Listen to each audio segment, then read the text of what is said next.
Hi அனைவருக்கும் வணக்கம். Kitchen தாவத்திலிருந்து Mahesh. என் video நிறைய பேர் சப்ஸ்கிரைப் பண்ணாமல் பார்க்குறீங்க. ப்ளீஸ் சப்ஸ்கிரைப் பண்ணுங்கள். அப்போ தான் எனக்கு ஒரு மோட்டிவேஷனாக இருக்கும். அப்படியே ஆல் சிம்பிளையும் கிளிக் பண்ணிக்கங்க. அப்போ தான் நான் போடுற வீடியோவில் உங்களுக்கு நோட்டிஃபிகேஷனாக வரும். இன்றைக்கி நம்ம அருமையான கிச்சடி செய்ய போகிறோம். வாங்க எப்படி செய்கிறதுன்னு வீடியோக்குள்ளே போகலாம். அதுக்கு வெள்ளை ரவை 3/4 பங்கு, பாசி பருப்பு 1/4 பங்கு எடுத்துருக்குறோம். பாசி பருப்பை நல்லா கழுவி ஊற வச்சுக்கலாம். இதுக்கு கேரட்டு நான் 1 எடுத்திருக்கேன்.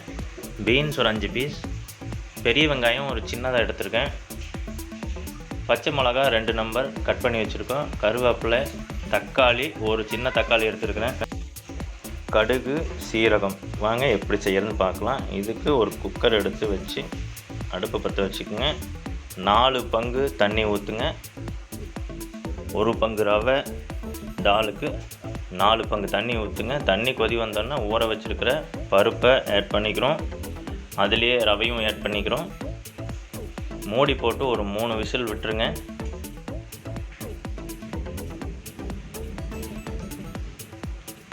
விசில் அடங்கினதுக்கப்புறம் பாருங்கள் எப்படி இருக்குன்னு. நல்லா கொலைய வெந்திருக்கு. இந்த மாதிரி கட்டி இருந்ததுன்னா கட்டி கரைச்சி விட்டுக்குங்க. இப்போ தாளிப்பெலாம் வாங்க. இதுக்கு அடுப்பை பற்ற வச்சு ஒரு வானொலியை வச்சுக்கிறோம்.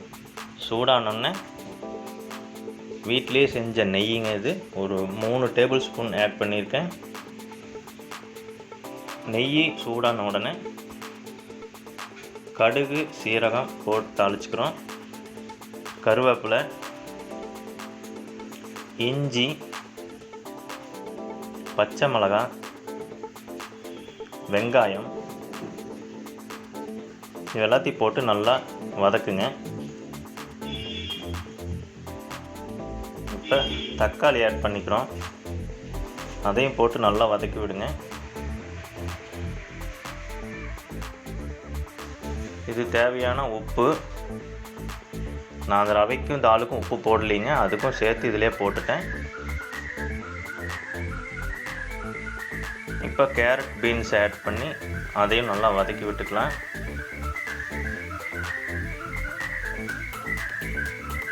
இந்த கேரட், பீன்ஸ் வேகிறதுக்காக கொஞ்சமாக தண்ணி ஊற்றி ஒரு மூடி போட்டு 2 நிமிஷம் வச்சுருங்க.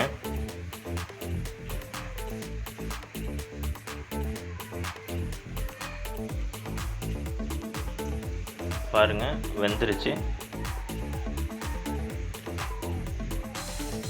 வேகலைன்னா மறுபடியும் கொஞ்சம் தண்ணி ஊற்றி மூடி போட்டு வச்சுருங்க வேகிற வரைக்கும்.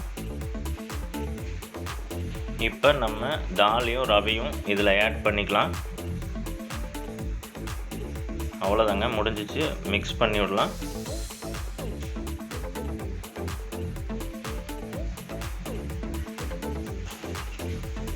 அவ்வளோதாங்க, அருமையான நல்ல வாசமான கிச்சடி, வெஜிடபிள் கிச்சடி சூப்பராக இருக்கும். சர்வ் பண்ணுறதுக்கு தயார். பாருங்கள் எவ்வளோ நல்லா இருக்குன்னு.